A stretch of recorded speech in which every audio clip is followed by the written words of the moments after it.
નમસ્કાર, આપ જોઈ રહ્યા છો નિર્માણ ન્યૂઝ. આપની સાથે હું છું પ્રીતિ તિવારી. બજેટ 2024-25ની વિશેષ રજૂઆત પર આજે આપણે વાત કરવી છે. આજે જે બજેટ નાણામંત્રીએ રજૂ કર્યું, આ વચગાળાનું બજેટ છે, આપને જણાવી દઈએ, કારણ કે જે ચૂંટણી છે, સામાન્ય ચૂંટણી લોકસભાની એ નજીક છે, જેના કારણે આ બજેટ વચગાળાનું બજેટ છે. આ પૂર્ણ બજેટ નથી. આ પૂર્ણ બજેટ આવશે ત્યારે, જ્યારે ચૂંટણી પૂર્ણ થઈ જશે, નવી સરકાર બનશે, ત્યારે પૂર્ણ બજેટ આવશે. આ વચગાળાનું બજેટ હતું જે આજે નાણામંત્રીએ રજૂ કર્યું. 58 મિનિટ જેટલું લાંબુ તેમણે ભાષણ આપ્યું. ઘણા બધા મુદ્દાઓ તેમાં આવરી લેવામાં આવ્યા. અત્યાર સુધી સરકારે શું કર્યું તેની વાત કરી. આ બજેટમાં કયા કયા મુદ્દાઓને તેમણે આવર્યા તે જણાવ્યું. ત્યારે આ બજેટ ઓવરઓલ કેવું રહ્યું તે આપણે જાણવાનો પ્રયાસ કરીશું. નોંધ્ય છે કે આ બજેટમાં થોડી ઘણી આશા લોકોને જે હતી એ ટેક્સ સ્લેબમાં કોઈ ફેરફાર થાય એવી હતી, જો કે એમાં કોઈ ફેરફાર કરવામાં નથી આવ્યો. મધ્યમ વર્ગ માટે ઘણી બધી આશાઓ મધ્યમ વર્ગના લોકોને હતી, જો કે એમાં પણ કંઈ ખાસ એટલી બધી જાહેરાતો નથી કરવામાં આવી, કારણ કે આ વચગાળાનું બજેટ છે, ચૂંટણી નજીક છે, એટલે પણ સરકારે કોઈ મોટી જાહેરાત નથી કરી, કારણ કે એ નિયમ પ્રમાણે મોટી જાહેરાતો ચૂંટણી પહેલાંના બજેટમાં ન કરી શકાય. તેમ છતાં ઘણા બધા ફેરફારો છે, ઘણી બધી વાતો જે નાણામંત્રીએ કરી તેના ઉપર ચર્ચા કરીશું. અને આ બધી ચર્ચા કરવા માટે આજે આપણી સાથે 4 મહેમાનો ઉપસ્થિત છે. આપણી સાથે ઉપસ્થિત છે મહાવીર જૈન, નેતા ભાજપ, રત્નાબેન વોરા, નેતા કોંગ્રેસ, સાથે જાણીતા એવા અર્થશાસ્ત્રી નીતિન પાઠકજી, તેમજ આપણી સાથે એક શ્રીએ ઉપસ્થિત છે, સુરજભાઈ જૈન. પહેલા તો આપ ચારેયનું નિર્માણ ન્યૂઝ પર સ્વાગત છે. Thank you. શરૂઆત નીતિનભાઈ આપનાથી કરીશ. આમ તો આપણે ગતરોજ પણ ચર્ચા કરી હતી બજેટની આશા અપેક્ષાઓ ઉપર. હવે બજેટ આવી ગયું છે. આપના મતે આ બજેટનું એનાલિસિસ આપ કઈ રીતે કરો છો? બજેટ માં એ લોકો જે આપણને જે એવું હતું કે ઘણું બધું રિલેક્સેશન આપશે અને ઇલેક્શનને એ લોકોને ફાયદો થાય એવું કરશે, પણ એવું એમણે કોઈ સ્ટેપ લીધા નથી. એમણે બજેટમાં ગઈકાલે પ્રધાનમંત્રીએ કીધું હતું કે આ બજેટ કઈ દિશા તરફ જઈ રહ્યું છે હું સમજાવીશ, અને એ જ આ લોકોએ ફોલો કર્યું છે. બરાબર. હવે હું તમને અત્યારે જે થોડાક જે બેનિફિટ છે 5-10% હું તમને બતાવી દઉં. એમણે ઇન્કમ ટેક્સમાં મોટો ચેન્જ કર્યો છે કે જે 2.5 લાખનો જે સુધી લોકોને ટેક્સ નહોતો ભરતો, એની જગ્યાએ 7.5 લાખ સુધી લોકોને કોઈ ટેક્સ નહીં ભરવા આવે એવી નવી યોજનામાં એમ લોકોએ ડિક્લેર કર્યું છે. એટલે હવે જે બજેટ આવશે એમાં જેની ઇન્કમ 7.5 લાખ રૂપિયા હશે તે લોકોને 0 ટેક્સ ભરવો. એ લોકો ચેન્જ ઇન્કમ ટેક્સમાં અને જીએસટી રેટમાં નથી કર્યો. એમણે જે સ્કીમો જે સ્ટાર્ટઅપને બધાની ચાલતી હતી એના માટે એમણે એક મેન્શન કર્યું છે. અને એમણે ફેસલેસ એસેસમેન્ટ લીધે એમનું કહેવું હતું કે જે પહેલા ઇન્કમ ટેક્સ થતો હતો આઈટીઆરનો પ્રોસેસ, 10 દિવસ જે લોકોને ઇન્કમ ટેક્સમાં રિફંડ બહુ જ ઝડપથી મળી જાય છે. પછી એમણે જે પહેલા જે નાના નાના ઉદ્યોગો છે જેમને ચોપડા રાખવા પડતા હતા એ લોકોને હવે 2 કરોડથી જે લિમિટ વધારીને 3 કરોડ કરી દીધી. 3 કરોડ સુધી લોકોએ કોઈ ટેક્સમાં ચોપડા રાખવા નહીં પડે. ખાલી એમણે એમના બુક્સ ઉપરથી જ એમનું એઝમ્પશન સાથે બુક્સ રાખ્યા વગર એમનું રિટર્ન ભરી શકશે. જીએસટીમાં કે ઇન્કમ ટેક્સ વાળા એના માટે કોઈ બુક્સ માંગશે નહીં. એવી જ રીતના પ્રોફેશનલ ટેક્સમાં પણ જે પહેલા પ્રોફેશનલ મારે 50 લાખ સુધી કોઈ ચોપડા નહીં રાખવા પડે. જેમ છે સુરજભાઈ છે પણ સીએ છે, હું પણ તમે અહીંયા મને ઇકોનોમિક્સ મોર આપે સીએ છું, then but I know more about economics also. પછી એટલે 75 લાખ સુધી કોઈ પણ સીએ કે કોઈ પણ પ્રોફેશનલે બુક્સ રાખવા નહીં પડે. બુક્સ નહીં રાખવાથી ફાયદો ઇન્કમ ટેક્સ વાળા કે જીએસટી વાળા પરેશાન નહીં કરી શકે, અને છતાં પણ ગવર્મેન્ટનો જે ઉદ્દેશ પાલન થશે. બીજું, એમણે કોર્પોરેટ ટેક્સ ઘટાડીને 30 થી 22% કરી દીધો છે. ન્યૂ મેન્યુફેક્ચરિંગ સેક્ટરની જે મેન્યુફેક્ચરિંગ જે કંપની એ લોકોને હવે 15% ટેક્સ પર. પછી બીજી એક એમણે જે પહેલા જે રામ મંદિરનું જે દિવસે નિર્માણ થયું એ દિવસે ગવર્મેન્ટ કે રૂફટોપમાં વધારીશું. રૂફટોપમાં જે સોલર લગાડશે એમને 300 યુનિટ સુધી ઇલેક્ટ્રિસિટી ફ્રી મળશે. એટલે તમે લગાડ્યા પછી તમારે કે નહીં થાય એ જવામાં નહીં આવે, પણ તમને 300 યુનિટ સુધી તમારે એનો ટેક્સ નહીં ભરવો પડે. એટલે જે 1 કરોડનો એમનો ટાર્ગેટ છે, નાના નાના લોકો જે છે એમને ત્યાં રૂફટોપ લાગી જશે તો એ લોકોને ઘણો બેનિફિટ. ગવર્મેન્ટે પ્રધાનમંત્રીની જે ઈચ્છા હતી કે દરેક લોકો પોતાના ઘરમાં રહે, ભાડાના ઘરમાં ના રહે, ઝૂંપડામાં ના રહે, કોઈ ઇલીગલ જગ્યાએ ના રહે, એટલા માટે એમણે ઘર બાંધવા માટે જે श्योर श्योर हाँ Done. यही पका के फ्रेश फ्रेश हो जाना, खाना वाना खाना खा लेना, फिर फटाफट संबोधन કરી રહ્યા છે। स्टार्टअप्स को मिलने वाली टैक्स छूट के विस्तार का भी ऐलान किया गया है। साथियों, इस बजट में फिस्कल डेफिसिट को नियंत्रण में रखते हुए कैपिटल एक्सपेंडिचर को 11,11,111 करोड़ रुपए की ऐतिहासिक ऊंचाई दी गई है। अर्थशास्त्रियों की भाषा में कहें तो एक प्रकार से स्वीट स्पॉट है। इससे भारत में 21वीं सदी के आधुनिक इंफ्रास्ट्रक्चर के निर्माण के साथ ही युवाओं के लिए अनगिनत रोजगार के नए अवसर तैयार होंगे। बजट में वंदे भारत स्टैंडर्ड की 40,000 आधुनिक बोगियां बनाकर उन्हें सामान्य यात्री ट्रेनों में लगाने का ऐलान किया गया है। इससे देश के अलग अलग रेल रूट पर करोड़ों यात्रियों में आरामदायक यात्रा का अनुभव बढ़ेगा। साथियों, हम एक बड़ा लक्ष्य तय करते हैं, उसे प्राप्त करते हैं और फिर उससे भी बड़ा लक्ष्य अपने लिए तय करते हैं। गरीबों के लिए हमने गांवों और शहरों में 4 करोड़ से अधिक घर बनाए। अब हमने 2 करोड़ और नए घर बनाने का लक्ष्य रखा है। हमने 2 करोड़ महिलाओं को लखपति दीदी बनाने का लक्ष्य रखा था। अब इस लक्ष्य को बढ़ाकर 3 करोड़ लखपति दीदी बनाने का कर दिया गया है। आयुष्मान भारत योजना ने गरीबों की बहुत मदद की है।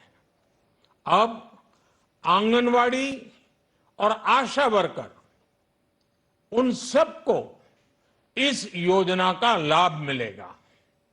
साथियों, इस बजट में गरीब और मध्यम वर्ग को एम्पावर करने, उनके लिए आय के नए अवसर बनाने पर भी बहुत जोर दिया गया है।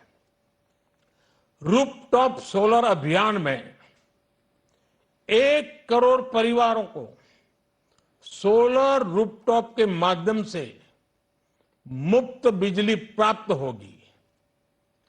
इतना ही नहीं, सरकार को अतिरिक्त बिजली बेचकर लोगों को 15 से 20 हजार प्रति वर्ष की आय भी होगी और ये हर परिवार को होगी। साथियों, आज जिस इनकम टैक्स रेमिशन स्कीम की घोषणा की गई है, उससे मध्यम वर्ग के करीब 1 करोड़ लोगों को बड़ी राहत मिलेगी। पिछली सरकारों ने सामान्य मानवी के सिर पर दशकों से ये बहुत बड़ी तलवार लटका कर रखी थी। आज इस बजट में किसानों के लिए भी बहुत महत्वपूर्ण और बड़े निर्णय लिए गए हैं। नैनो डीएपी का उपयोग हो, पशुओं के लिए नई योजना हो, पीएम मत्स्य संपदा योजना का विस्तार हो और आत्मनिर्भर ऑयल सीड अभियान हो।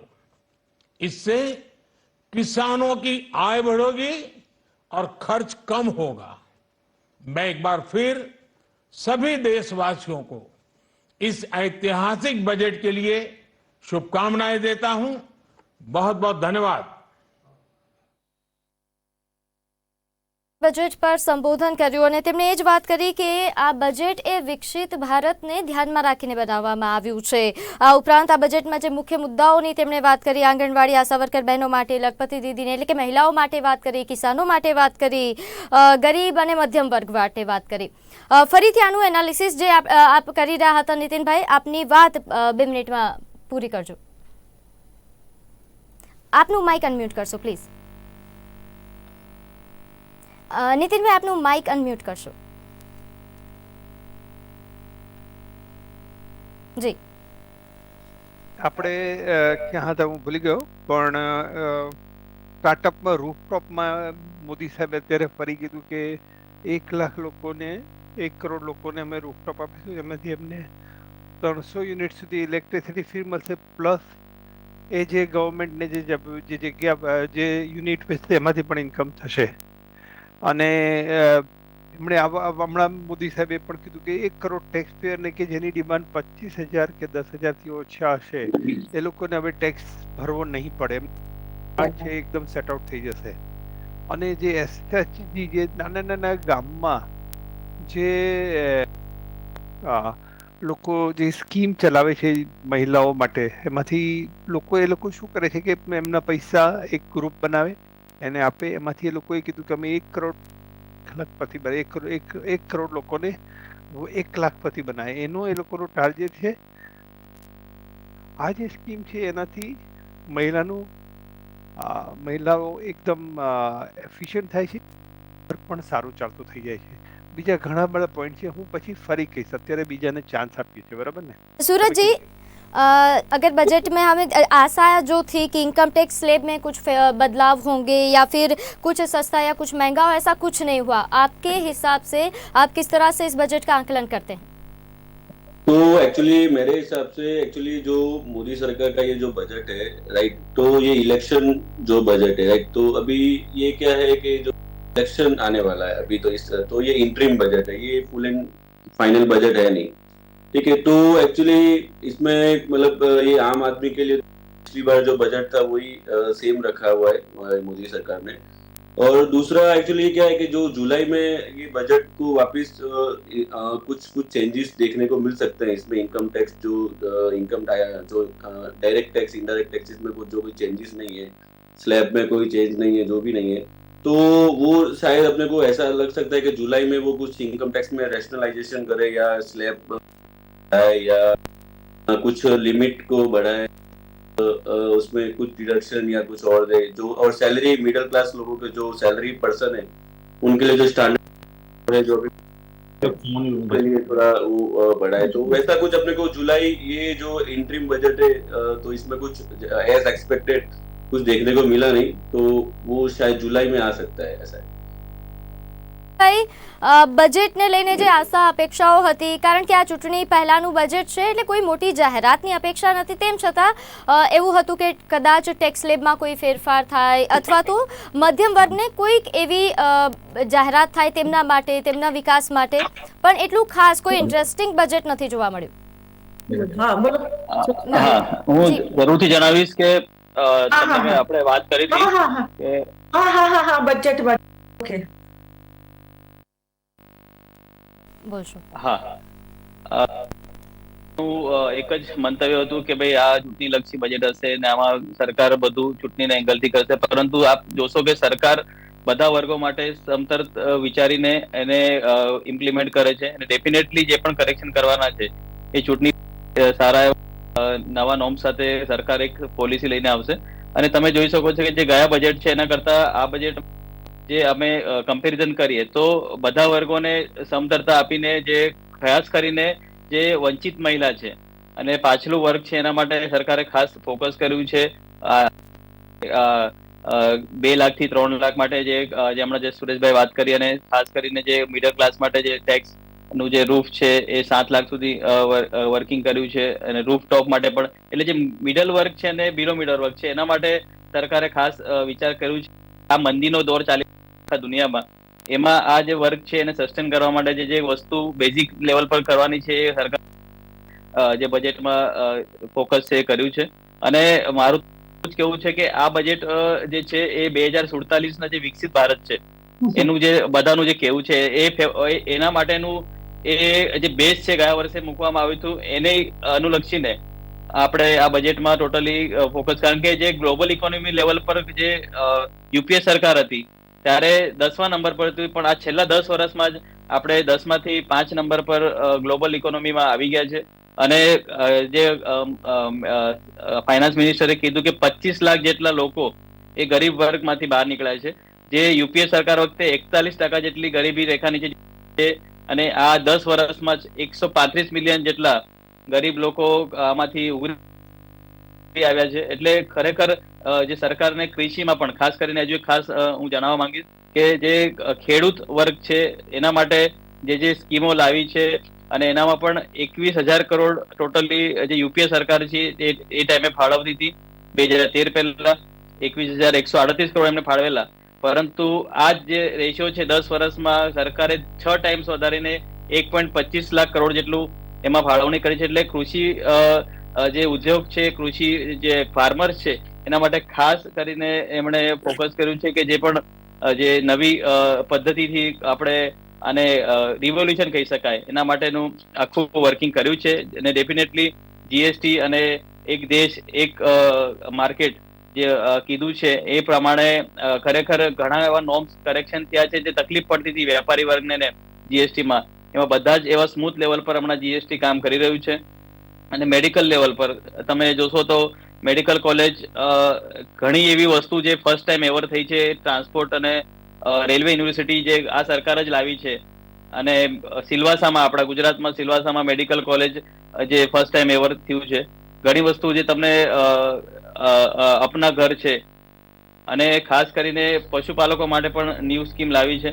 અને વિશેષથી આ સરકારે ફોકસ કર્યું છે જે વિલેજ છે, વાઈફાઈ વિલેજ ટેકનોલોજી સર્વર આપણું જે ગરીબ એ હોય ગરીબ વર્ગ છે એના માટે, એને ગરીબ લોકો માટે વાઈફાઈ પણ પહોંચી શકે, હર ઘર હર વાઈફાઈ માટે ટેકનોલોજી માટે એમણે લાસ્ટ બજેટમાં પણ 4300 કરોડ ફાળવેલા હતા.